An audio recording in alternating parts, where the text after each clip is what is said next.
Assalamualaikum warahmatullahi wabarakatuh. Perkenalkan, saya Amira Srinila dengan NIM 202053213.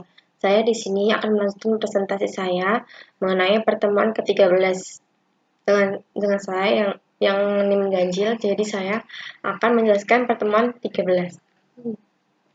Yaitu di sini ada analisis data kuantitatif. Modul ini berisi materi tentang metode dan teknik serta instrumen pendukung untuk melaksanakan penelitian. Mahasiswa memahami metode, penerapan instrumen dan teknik yang tepat untuk suatu jenis yang berkaitan dengan analisis data kuantitatif. Yang pertama itu ada pengumpulan data. Data merupakan kumpulan dari nilai-nilai yang mencerminkan karakteristik dari individu-individu dari suatu populasi. Data biasa merupakan angka, huruf, suara, maupun gambar. Dari data diharapkan akan diperoleh informasi sebesar-besarnya tentang populasi. Dengan demikian, diperlukan pengetahuan penguasaan metode analisis supaya untuk mengeluarkan informasi yang terkandung dalam data yang dimiliki. Penjelasan data dikumpulkan sesuai dengan rancangan atau desain penelitian yang telah ditentukan. Data tersebut diperoleh melalui pengamatan, percobaan, maupun pengukuran gejala yang diteliti. Data-data yang dikumpulkan merupakan pernyataan sefakta mengenai objek yang diteliti. Pada dasarnya, data dapat dikelompokkan pada berbagai macam jenis dan bagian. Di sini, jenis data merupakan cara memperolehnya. Ada yang pertama merupakan data primer. Data primer adalah data yang diambil langsung dari objek penelitian atau menggunakan data berasal dari sumber asli atau pertama. Data ini tidak tersedia dalam bentuk file. Data primer tersebut harus dicari melalui narasumber atau respondennya, itu orang yang dijadikan oleh peneliti atau orang yang kita jadikan sebagai sarana mendapatkan informasi maupun data. Selanjutnya ada data sekunder. Data sekunder adalah data yang didapatkan secara langsung dari objek penelitian, melainkan data yang berasal dari sumber yang dikumpulkan oleh pihak lain. Data sekunder bisa diperoleh dengan cepat dan mudah karena data ini biasanya sudah tersedia dan kita tinggal mengambil dan mengumpulkan saja. Data sekunder dapat dikeluarkan dari perpustakaan, perusahaan-perusahaan, organisasi, dan biro pusat statistik dan kantor-kantor pemerintahan. Selanjutnya yaitu jenis data berdasarkan sumber data. Yaitu ada dua. Yaitu yang pertama data internal dan yang pertama data internal, yang kedua ada data eksternal. Dari kata in yaitu yang berarti di dalam, menggambarkan situasi dalam kondisi pada suatu lingkup organisasi secara internal. Ya, misalnya data keuangan, data pegawai, data produksi, dan sebagainya. Selanjutnya yaitu ada data eksternal. Data yang menggambarkan situasi serta kondisi yang ada di luar organisasi. Contohnya data jumlah penggunaan suatu produk pada konsumen, tingkat prevensi pelanggaran, persebaran penduduk, dan lain sebagainya. Selanjutnya, berdasarkan jenis data, yaitu ada dua, kuantitatif dan kualitatif. Yaitu yang untuk kuantitatif, data diberikan dalam berbentuk angka, misalnya jumlah pembeli pada saat menjelang Hari Raya Idul Fitri, tinggi badan mahasiswa, dan lain-lain. Data kualitatif yaitu data yang disajikan dalam bentuk kata-kata yang mengandung makna, contohnya seperti persepsi konsumen terhadap botol air minum dalam kemasan, anggapan para ahli terhadap bencana alam yang terjadi, dan lain-lain. Selanjutnya yaitu berdasarkan sifat data. Yang pertama ada data diskrit dan data kontinu. Data diskrit adalah data yang dinilai adalah bilangan asli. Contoh nilai mata uang rupiah dari waktu ke waktu dan lain sebagainya. Data kontinu, data yang dinilai pada suatu interval tertentu atau berada pada nilai yang satu ke nilai yang lainnya. Contohnya penggunaan kata sekitar, kurang lebih, kira-kira, dan sebagainya. Selanjutnya yaitu ada jenis data menurut waktu pengumpulannya. Yang pertama data cross section dan yang kedua data time series atau berkala. Data cross section adalah data yang menunjukkan titik waktu tertentu. Contohnya keuangan per 31 Desember 2006, data pelanggan PT PLN bulan April 2006, dan lain-lainnya.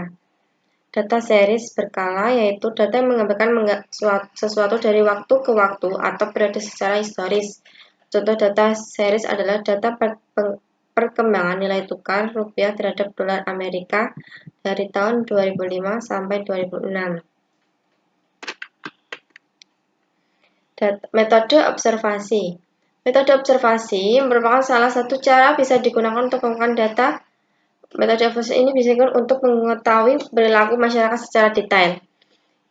Dengan cara yaitu cocok untuk perilaku non-verbal, yang kedua lingkungan alami dan yang ketiga itu analisis longitudinal.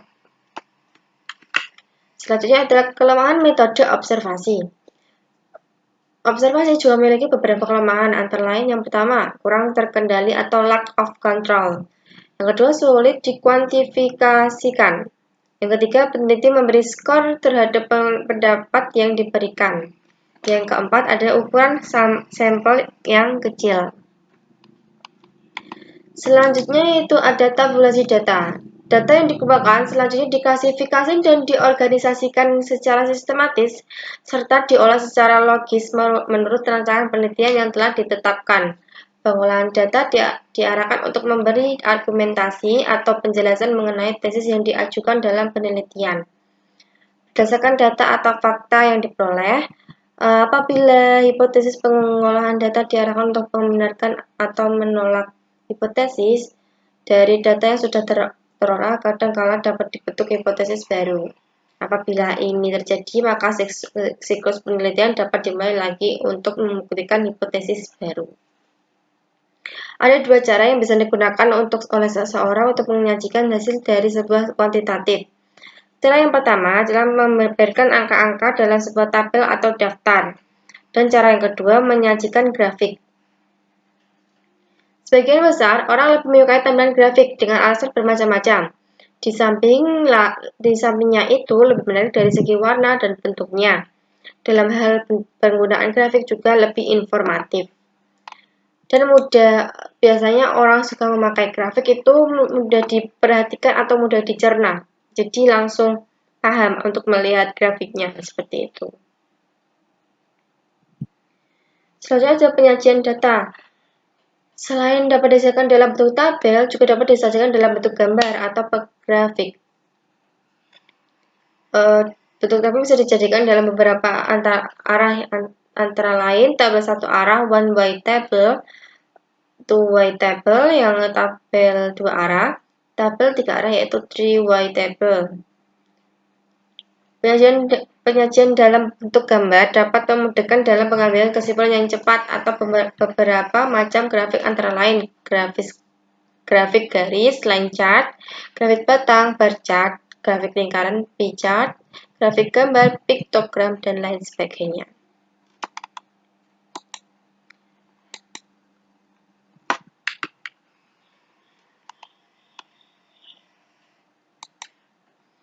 Tabulasi data yaitu di sini merupakan alur analisis data. Yang pertama ada tabulasi data, di dalamnya itu ada coding dan scoring. Selanjutnya melalui proses pemeriksaan data, setelah melakukan pemeriksaan data, melakukan analisis metode penelitian. Disinilah kita akan menentukan jenis permasalahan penelitian dan jenis dan karakteristik data yang akan digunakan nanti pada saat penelitian. Setelah itu terkumpul semua dan sudah tersusun, akan menjadi informasi yang akurat, yang relevan dan valid. Itu menggunakan tabulasi data. Selanjutnya ada grafik histogram. Grafik distribusi frekuensi untuk setiap kelas dinyatakan dalam segi 4 atau berbentuk balok atau bar, sehingga histogram disebut juga dengan bar diagram Sumbu X menggambarkan variabel independen berupa skor nilai, sedangkan sumbu Y menggambarkan variabel dependen berupa distribusi frekuensi. Ini merupakan gambar 2 atau contoh histogram frekuensi untuk nilai ujian statistik. Yaitu selanjutnya ada grafik poligon yang terdapat pada gambar tersebut. Pada gambar 3 merupakan contoh grafik poligon frekuensi untuk nilai uji statistik. Frekuensi poligon dilakukan dengan cara menghubungkan titik dengan tiap kelas interval yang sesuai dengan frekuensinya. Sumbu X merupakan data frekuensi yang diambil pada interval kelas yang diwakili dengan nilai tengah, sedangkan sumbu Y merupakan frekuensi poligon. Grafik poligon dimulai dari nilai frekuensi sama dengan 0 pada sumbu titik Y dengan frekuensi nilai yang terdapat pada nilai ujian tersebut. Selanjutnya ada grafik batang atau ogive dan ogive. Grafik batang digunakan untuk mengukur tendensi pusat dan digunakan min, median maupun mode yang berfungsi untuk menunjukkan posisi pusat dari nilai distribusi frekuensi serta dapat mewakili seluruh nilai observasi. Di sini merupakan contoh grafik batang frekuensi untuk nilai ujian statistik. Di sini merupakan gambar phone number, historic dates, dan family dates. Merupakan gambar grafik batang frekuensi yang telah tersusun. Ini merupakan batangnya dan ini merupakan frekuensi yang terdapat pada data yang telah kita teliti.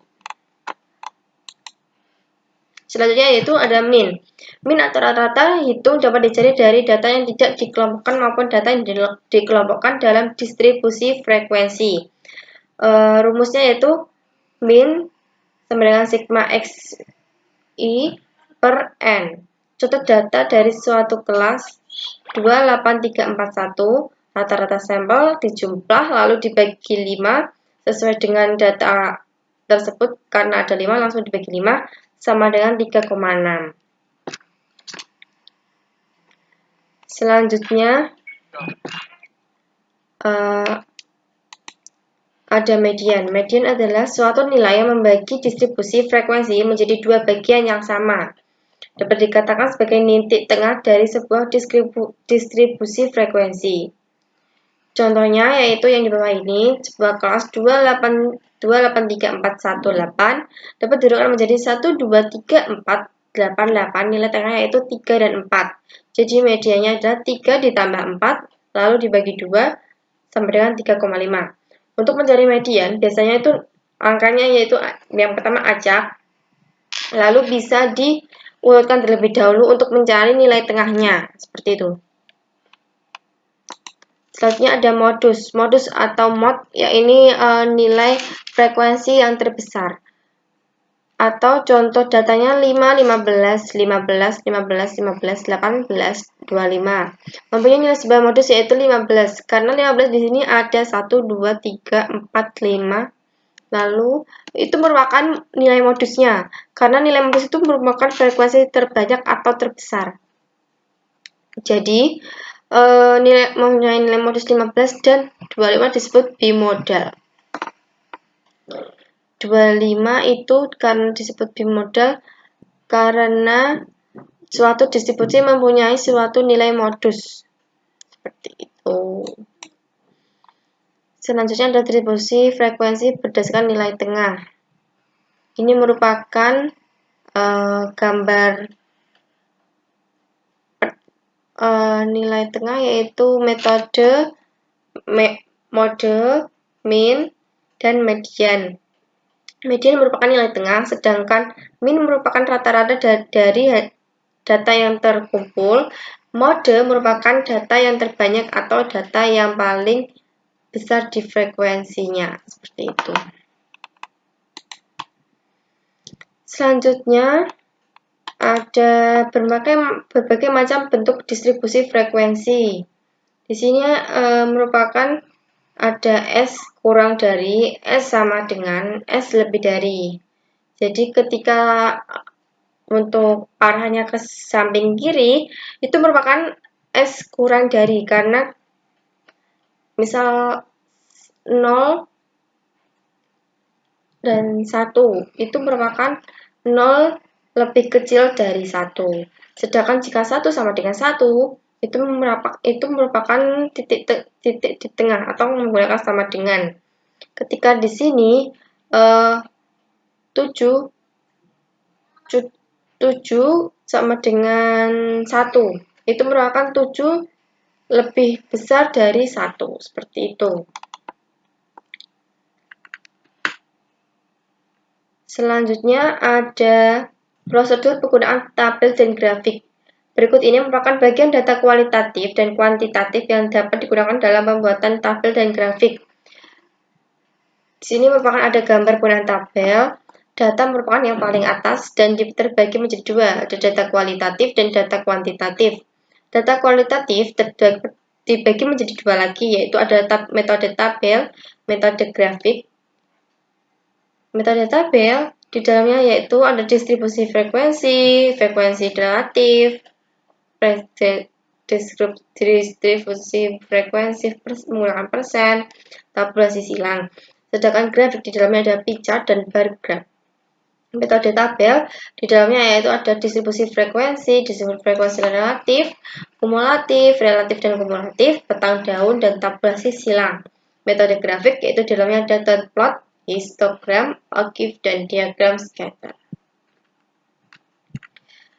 Ya, sekian dari pertemuan yang telah saya presentasikan hari ini. Semoga bermanfaat. Apabila dalam presentasi saya ada salah kata, mohon dimaafkan. Wassalamualaikum warahmatullahi wabarakatuh.